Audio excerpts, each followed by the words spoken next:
Bonjour à tous, bienvenue pour ce deuxième cours du chapitre 7 pour le niveau de 4e. Alors aujourd'hui, après avoir vu la fécondation, on va s'intéresser donc on va se poser la question suivante, c'est comment est-ce que la cellule œuf va évoluer après la fécondation. Donc je rappelle, nous on avait vu ça grosso modo, alors je vais couper le son, sinon ça va être une horreur.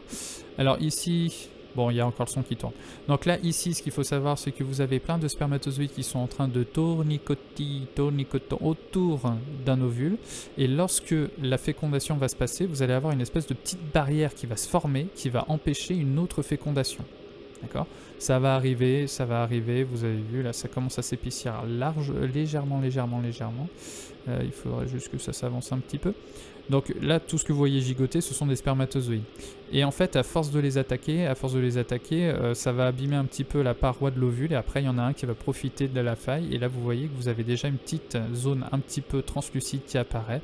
Cette zone-là va permettre d'empêcher une nouvelle fécondation. Touc, allez, j'avance. Donc, on va s'intéresser justement à la formation de l'embryon, et on va voir ce qui va se passer. Donc, entre la fécondation et la naissance, vous avez une période de 9 mois qui va se passer, donc l'intérêt c'est de voir ce qui va se passer pendant ces 9 mois. Alors déjà pour commencer, c'est comment se développe la cellule œuf dans un premier temps. Alors, on va commencer par la formation de l'embryon et son implantation dans l'utérus. Alors, l'exercice est tout simple, je vous demande de me numéroter ça dans l'ordre. Donc vous prenez une photo, vous me dites si c'est la numéro 1 jusqu'à 6, et en même temps vous me comptez le nombre de cellules. C'est pas bien compliqué, je vous rassure. Il y a juste une petite info que je vous donne, c'est que ça, en termes d'échelle, c'est pas très bien respecté, ça c'est un peu plus gros que le reste. Donc la première photo c'est un peu plus gros. Allez, c'est parti, à vous de jouer. Bien. Exercice facile. Donc ici, vous avez la première cellule, c'est la cellule œuf. Là, il n'y en a qu'une, donc c'est la numéro 1. Ensuite, vous remarquerez que ici, on se retrouve avec 2 cellules. Donc ça veut dire que la cellule d'origine s'est divisée en 2.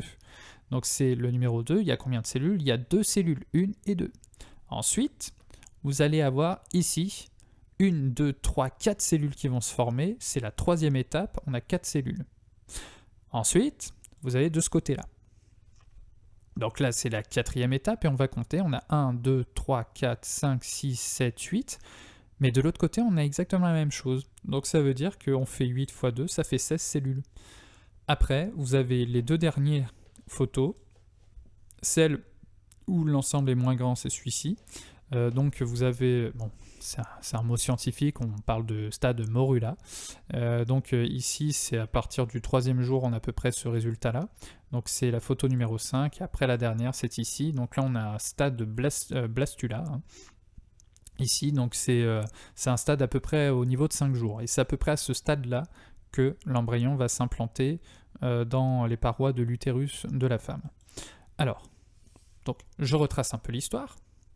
Vous avez le schéma qui est complété, mais je vais vous faire un petit peu l'histoire. Donc on a la cellule œuf qui apparaît ici après la fécondation, au niveau des trompes utérines. Cette cellule œuf va ensuite progressivement avancer jusqu'au niveau de l'utérus.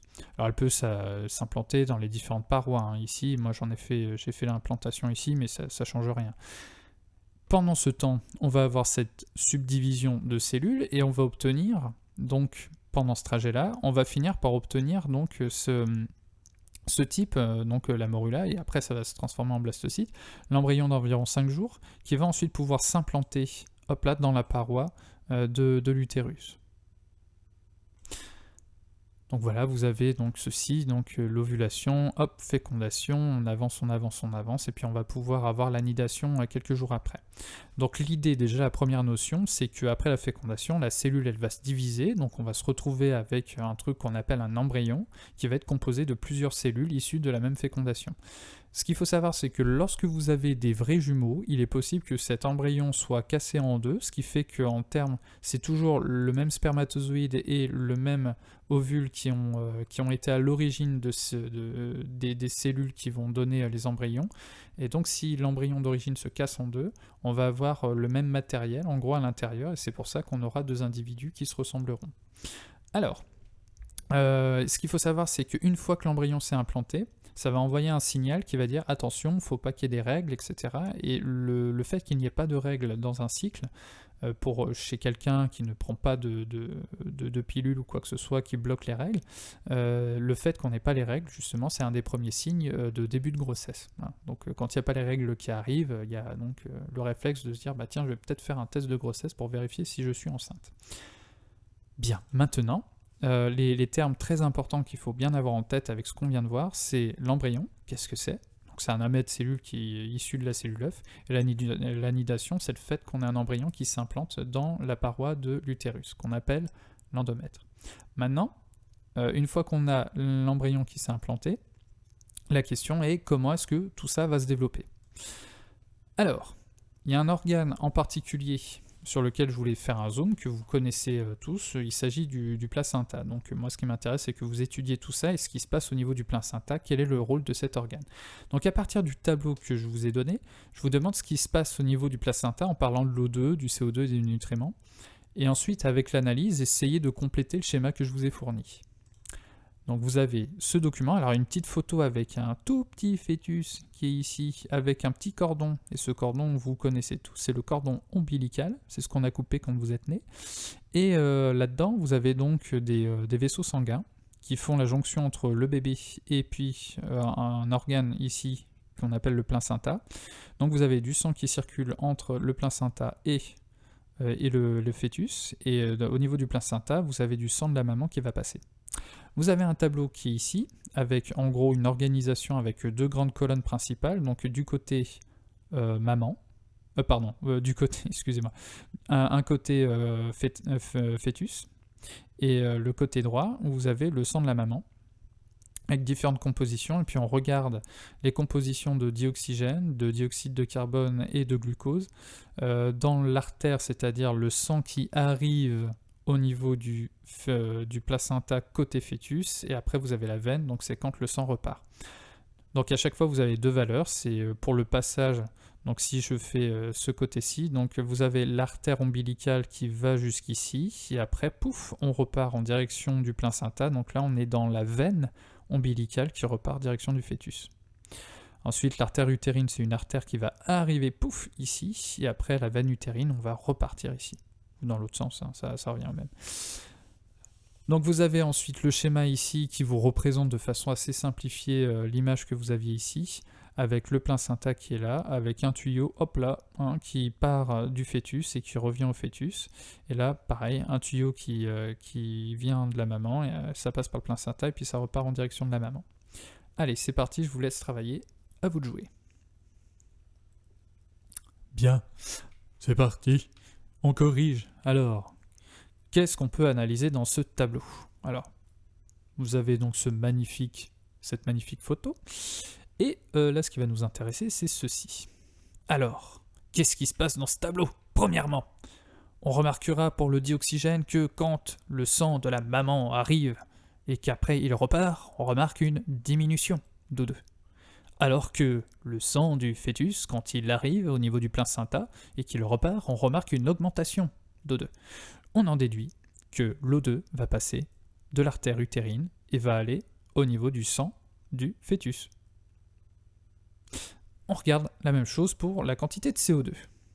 On remarquera ici qu'on a une diminution de CO2 du côté du fœtus. En revanche, on a une augmentation de CO2 du côté du sang de la maman. Ça veut dire que le CO2 passe de la veine ombilicale et va aller dans le sang de la maman. C'est pour ça que dans la veine utérine, on se retrouve chez la maman avec une augmentation de CO2. Maintenant, on regarde les quantités de glucose. On remarquera une diminution de glucose dans le sang de la maman, une augmentation de glucose dans le sang du fœtus. On en déduit que l'artère utérine va apporter du glucose au fœtus via la veine ombilicale. Et voilà. Donc, si on fait une analyse avec ce schéma, tout simplifié, on peut dire que le sang maternel qui va arriver ici va apporter de l'O2, et on va le représenter ici avec une flèche qui va partir du sang maternel et aller dans le sang du placenta. Ensuite, le sang maternel va aussi récupérer des cochonneries. Au niveau du CO2, on en déduit que c'est le placenta qui va donner ces cochonneries au sang maternel. Donc on va avoir cette flèche-là à choisir et on va avoir l'échange dans ce sens-là. Et ensuite, question nutriments, c'est bien le sang maternel qui va apporter plein de bonnes choses au fœtus. Donc c'est cette flèche-là, on a un échange du sang de la maman en direction du placenta qui va se faire comme ici. Et voilà, on a les échanges qui sont faits. Voilà, mes 3 flèches que je voulais que vous fassiez. Et si on fait un petit récapitulatif de tout ça, là vous avez une frise chronologique de tout ça, en sachant que ici, là on va compter en semaines, et après on va avoir une notion de temps qui va être beaucoup plus longue, où en gros vous allez avoir plein de périodes d'événements qui vont se faire, et en fait à partir du 2e mois, on va considérer que là on n'a plus affaire à un embryon, puisque il y a tous les organes qui sont mis en place, les membres ils sont bien présents, et en fait c'est jusqu'à partir du 2e mois, on est à peu près à 3 cm en termes de taille. À partir du 2e mois, on va en fait simplement avoir tout le long de la grossesse, tous les échanges qu'on vient de voir, qui sont déjà établis depuis un petit moment, hein. Donc le placenta se met en place à peu près à ce niveau-là, et vous avez tous les échanges qui vont se faire, et en fait à partir de là, vous avez tout bêtement la taille qui va augmenter au fur et à mesure. On a une croissance. Il y a la majorité des tissus qui sont déjà mis en place, il y a déjà plein de choses qui sont faites. Donc une partie de l'embryon implanté va donner le fœtus, donc le futur bébé, et il y a une autre partie de l'embryon qui va aussi donner l'autre partie qui est essentielle pour pouvoir faire la croissance du fœtus, c'est le placenta. On a plein d'échanges qui vont se faire grâce au placenta, et la gestation durera à peu près 9 mois. Voilà. Donc ce qu'il faut bien retenir, c'est que grâce au placenta, le fœtus va récupérer les bonnes choses et va pouvoir rejeter les moins bonnes choses. Sachant aussi qu'il y a aussi un autre truc, c'est que dans la poche dans laquelle est le bébé va faire un petit peu de pipi aussi. Mais bon, ça c'est pas grave. Alors, vous avez placenta, amnios, justement la fameuse cavité dans laquelle baigne le bébé. Donc c'est la poche remplie de liquide assurant plusieurs rôles auprès de l'embryon. Donc ça permet de le nourrir dans un premier temps. Ça fait une bonne protection physique s'il y a des chocs. Et en même temps, ça permet aussi de faire son pipi, excrétion, et puis les protections contre les bactéries pour éviter qu'il y ait des infections. Alors, une fois que le bébé a bien grandi, va arriver le moment fatidique où le bébé va sortir de la maman. Il s'agit donc de l'accouchement. Donc la 3e partie que je vous propose dans ce cours-là, c'est une partie qui est focalisée sur l'accouchement. Donc comment se passe la naissance d'un bébé ? 4e activité, donc réponds à la série de questions en t'aidant du document que je vous donne ici, où vous avez en fait les contractions qui sont là, et je vous donne, il y a des informations qui sont dessus, c'est-à-dire les fréquences, c'est-à-dire tous les combien de temps est-ce qu'on va avoir une contraction chez la maman, la durée de cette contraction, c'est la 2e ligne. Après là vous avez l'intensité de la contraction, alors c'est représenté par les pics, en gros plus le pic est haut, plus la contraction est forte.